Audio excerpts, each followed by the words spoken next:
But most times, if you're using 737 here, there might be failed transactions. How you now rectify that? That one said that's why I don't like using USSD. If you're logging Mm. into my mobile app, you know Nigerian banks can be very funny. Ah, I mean, everybody's talking about like 737. I don't Mhm. know what 737 is. GT Bank's USSD code. Ouch, Samuel. Ouch. But you know No, that seriously, is Oh, since 2019. no, So really, 20 Samuel, okay. dude. How are Well, Wow, you in Samuel, Nigeria wow. and you don't know what I 737 mean, is? I use UBA, so like Holy shit, Ah, you. wow. Ah, ah. Were you not in Nigeria at all? Like, did you No, travel no, no, out? no, no, no, no, no, no, no. Wait, hold on. UBA has its own USSD code, right? Yes. All the Does bank. anyone use UBA's USSD code on purpose? Well, I don't have a UBA, so I don't know. Uh-huh. I don't have a But UBA okay, account. Samuel, you I use mean, UBA, right? I do a lot of mobile banking. I don't do numbers and stuff like that. Oh, okay. So you don't do USSD at all. I don't do USSD at all, just mobile banking.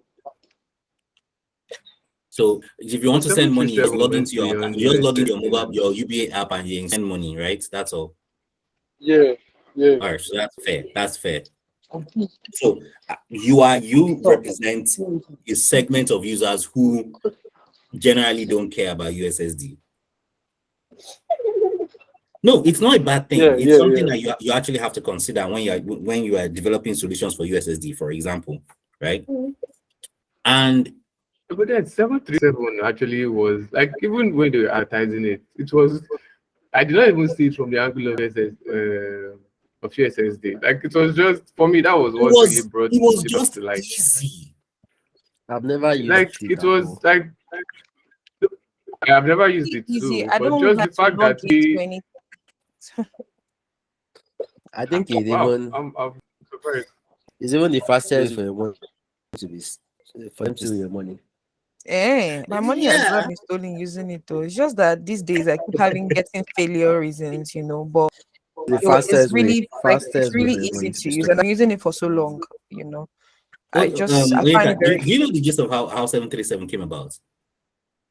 No, do you want to tell me, please? Jesus Christ. So I won't say I have the complete gist, but this is just what I know from the time I had in fintech. Long story short, 737 was not the first of its kind. Okay. First Bank had initially tried to do USSD banking, but it failed, mostly because the market was not ready.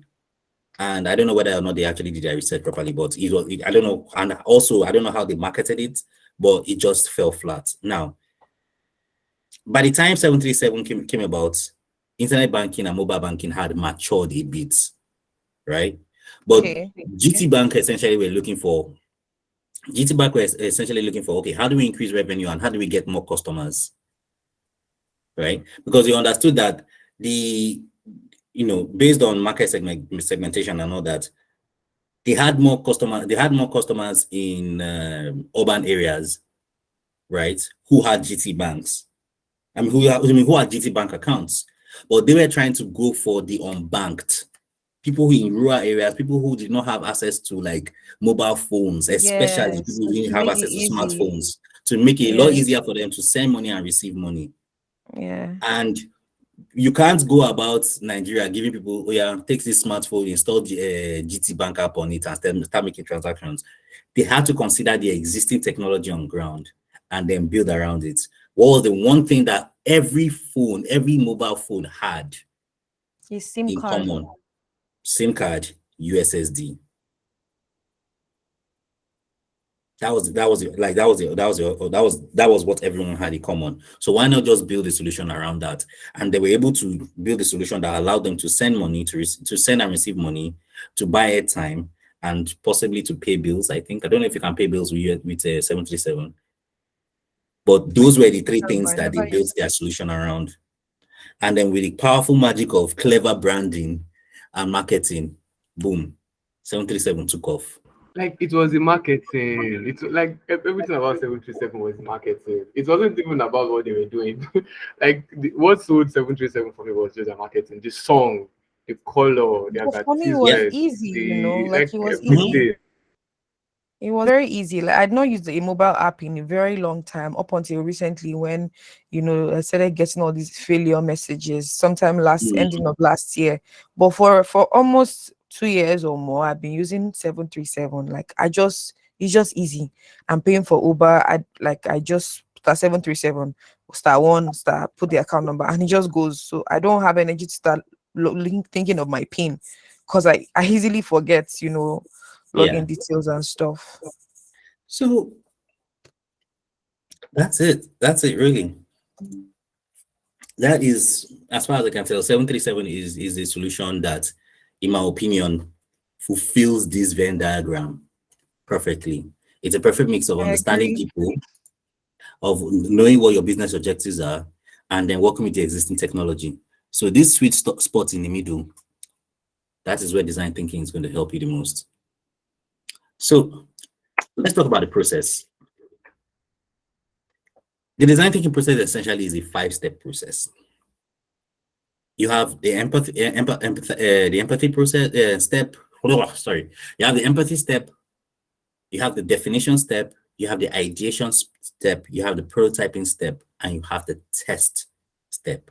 Now, bear in mind that this process, in as much as I've listed it out like this, it is not linear in any way, because you can get back to test and still go back to empathy. You can get to ideate, figure out that you've not gotten something or something is missing, and go back to empathy. So it's more cyclic than linear.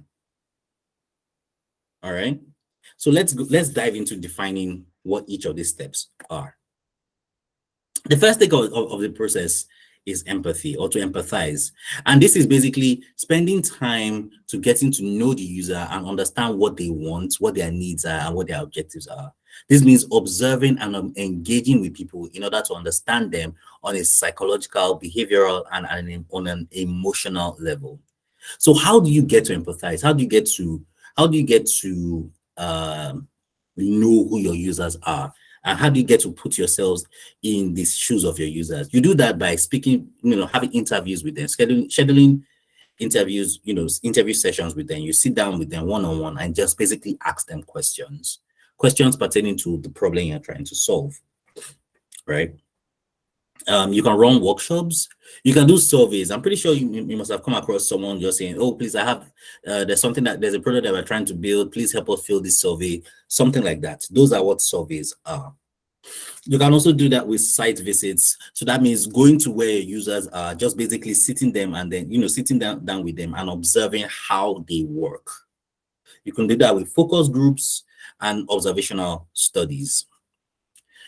Now, for the second step is the definition step. You want to define the issue based on your own user research without losing sight of the human side of your product.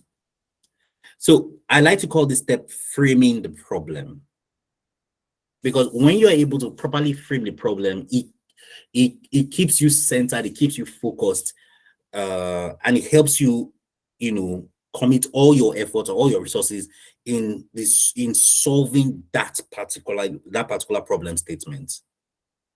So you don't make your company the center of it, obviously, because remember, it's about your users, it's about your customers. So as opposed to making your statement, you need to be able to frame your statement as users need to be able to send money to other users. Users need to be able to receive money to other users. Users need to be able to initiate a withdrawal from their app. Those are the kind of things that when you put the user in the process of solving the problem early on, it gives you a more objective mindset in the solution that you're going to be proposing. And how do you do that? You do that using user stories, you do that using personas and user journey maps, and user stories, user personas, user journey maps, and user flows. All these are concepts again that Evie is going to be teaching you in the coming weeks. Now, the next step, the next step is the ideation step, and this is the part that everyone should be familiar with.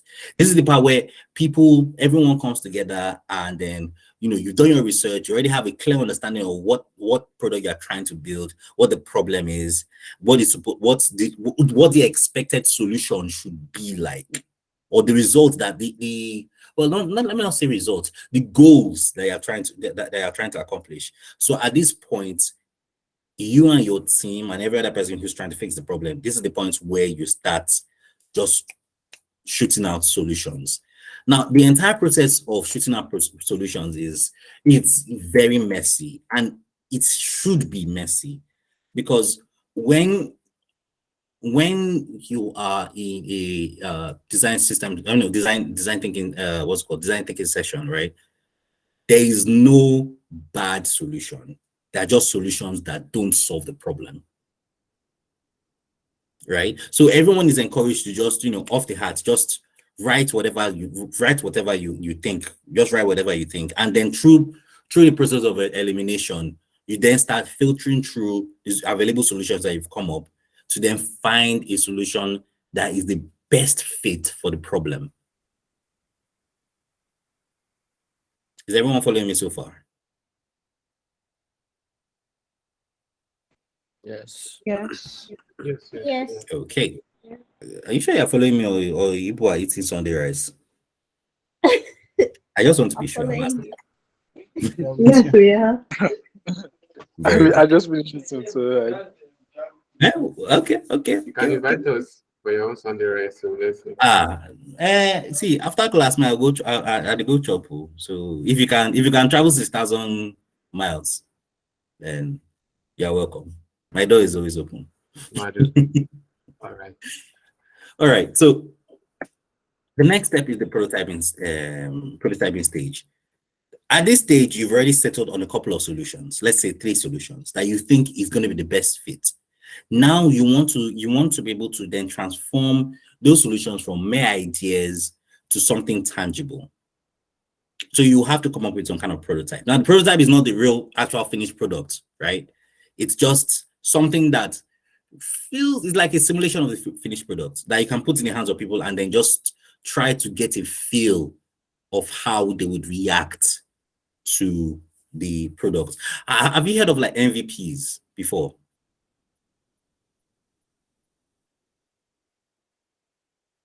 Anyone? I don't think it's in the context you're talking about. How do you mean? Most Like voted MVP, playlist. most valuable personality. Okay, so I that's don't think understandable. that is what you're asking about. What the hell? Ha. Huh? Simon, what is going on here? How did we get to this point?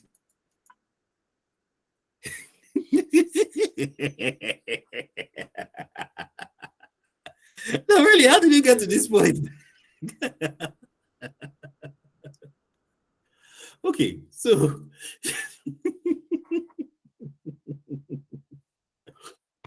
all right. Yes. I beg, just give me 1 minute. it's not what it looks like. Let's just carry on. Okay. So MVPs, actually, yes, you will have heard that MVPs mean more valuable players, but within the context of products, MVPs mean minimum viable products. And I can't get into that, so I'll just implore you that on your own, and I will actually advise that you actually on your own look into it. Minimum viable product. Minimum viable product essentially are like stripped down versions of full solutions, right? They are not things that you launch to the market, but you use MVPs to test your ideas. It was supposed to be a joke. Not more. Well, I mean, that was funny. So maybe your joke worked. But so, like I said, MVPs There are stripped down versions of the solution that you're proposing. You use MVPs to test your ideas, to test your solutions, to see whether people will accept those solutions, whether they work, and if there's any feedback based, and to collect feedback based on the solution that you're proposing. So I would advise that you just look into it. MVP is minimum viable product. So the goal of this phase is to understand what components of your ideas work and which do not. In this phase, you begin to weigh the impact versus the feasibility of your ideas via feedback based on your prototypes.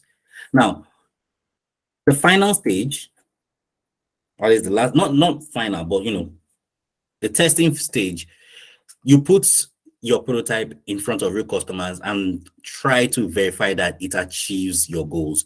You ask yourself, does this solution meet your users' needs? Has it improved how they feel, think, or perform their tasks? And if it meets their needs, the next thing is basically to implement and to go to production. And if it doesn't, you take feedback from them and then you go back to ideation so that you can make it better. So that's the general crux of it. So in conclusion, the design thinking process is like a map designers can refer to when they need direction in their creativity. It shouldn't be seen as a step-by-step, as a rigid step-by-step guide, as that would imply that it is straight with a specific order of tasks needed to be carried out in. Remember, the process is not linear, it is cyclic. And because it's cyclic, it gives us the freedom to expand on our ideas, to gather information and feedback, and to validate those ideas and to put those ideas in action. So I think that's about that. Do you have any questions?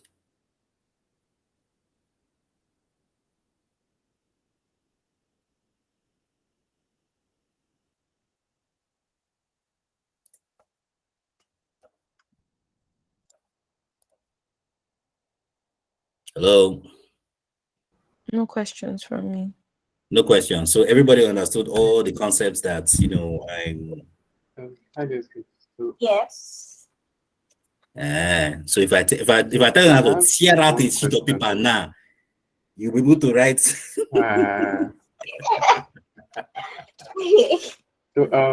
I actually have a question.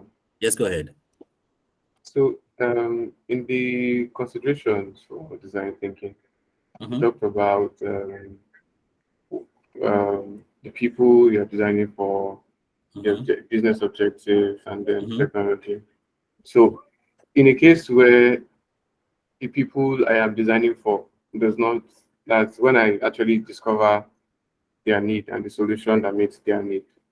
If it doesn't meet the business objective, how does one balance that? I think in that kind of situation, you have to then figure out a way to ensure that it does. But it now means that you have to come at the problem from a business perspective. And it might not necessarily be something that, like I said, it's not something that you can do alone or that you should do alone. Because you as a product designer, you are solution oriented, you're already on the side of the users. If you walk out to a biz dev and then propose your solution to a business analyst or a business developer, they can come at the problem with a different, they can come at the problem from a different perspective. Because whilst you have a background in design and user psychology, for example, they have a background in business. And they will think about solving the problem from a business perspective. So it's at that point where both of you are attacking the problem, both of you have to align. So it's that alignment that will make it work at the end of the day.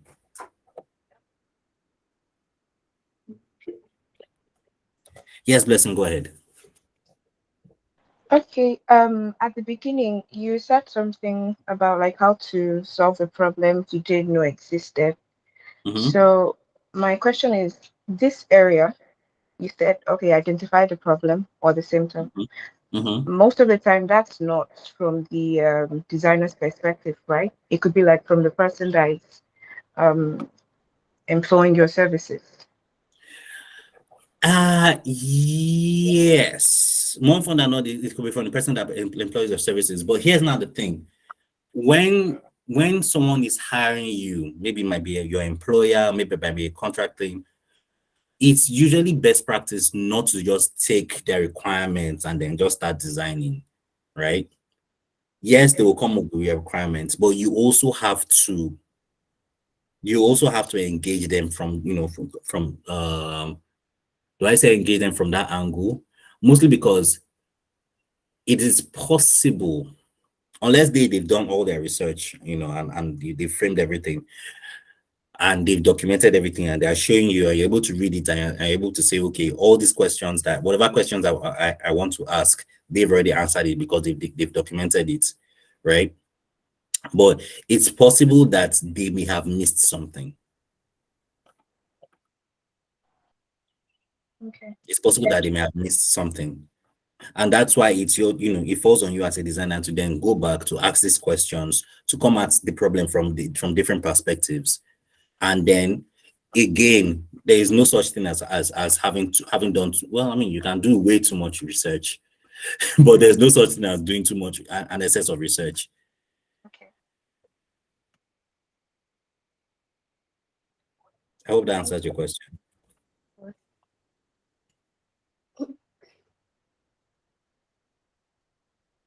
Taiwo, do you have a question?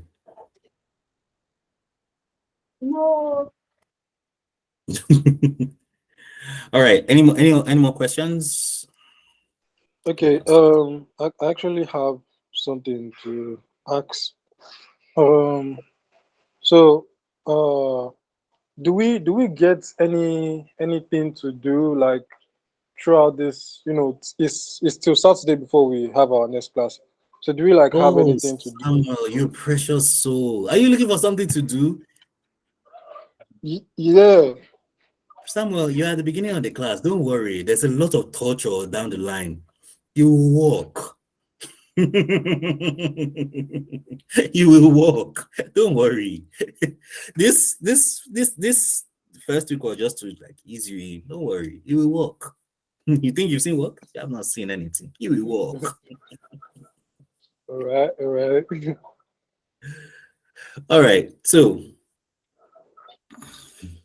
no, don't be scared. Look, everything we do or everything we ask you to actually work on is mostly for, it's to basically build you, to build your skill, to build your confidence as a designer, as a product designer. So don't worry. It's for your benefit. Sorry. For Yes. example, if you like kind of like discover a problem, like I don't know how to, I don't know, but if No, you don't worry, kind just of say it out. Just say it out. if We'll you articulate like it together. discover a problem, kind of, and then Mhm. this you're trying to figure out a solution, but the Mm-hmm. solution that you've come up with is not like perfect for everybody in that situation, like everyone Mm-hmm. in the, I don't know. Okay, So so what let do me you do? let me try and see if I can help you articulate what you're trying to Yeah. say. So let's say you have a sample size of 30 people, right? And they Yeah. have a problem. Let's call that problem X, right? Yes. Yeah. Now, you've sat down and you thought about this problem. You've been thinking about it, racking your brain, having sleepless nights, and then you come up with a solution. Now, the problem with that solution is that solution only caters to 30% of your sample size. 30% of 30 is what?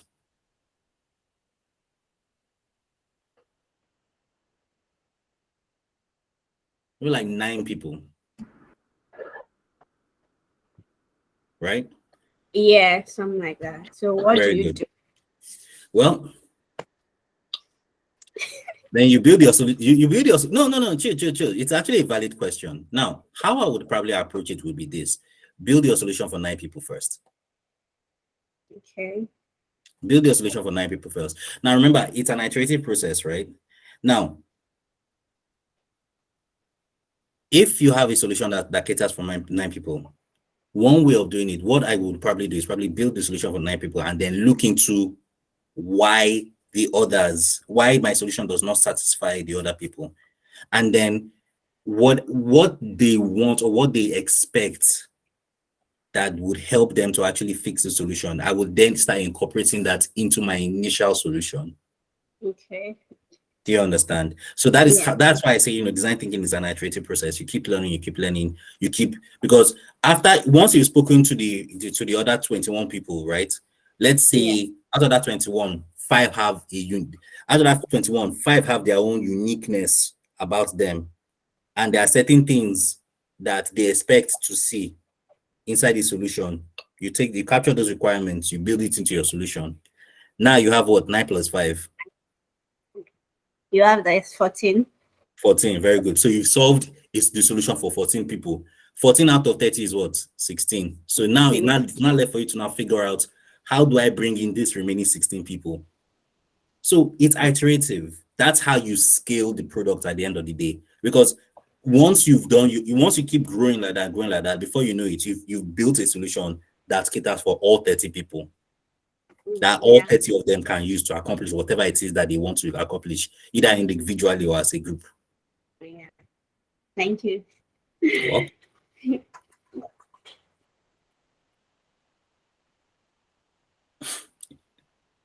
what are you people saying in this?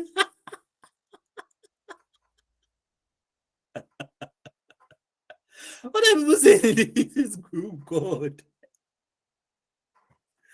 Okay, so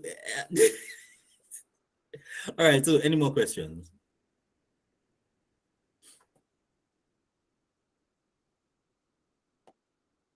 Nope, none from this end. Okay, so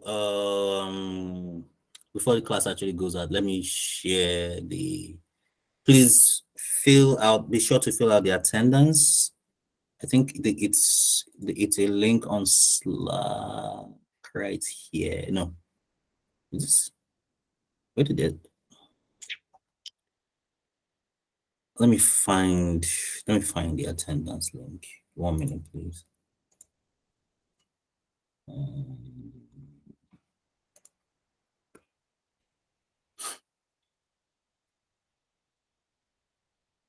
Okay, so found it. Please fill this. Then I think this is as good as a time for us to call it a day. Next week, you will not see me here. You'll be dealing with Evie, and I wish you all the best of luck on this journey. Don't panic. It's going to be challenging, but I promise you it's going to be worth it at the end of the day. Okay? Yeah, thanks. Okay. All right. So have Yes, a lovely boss. Sunday. Enjoy the rest of your weekend. You too. Thank you. Thank you so much. Bye-bye. Bye. It's well, Have a Leslie. week ahead.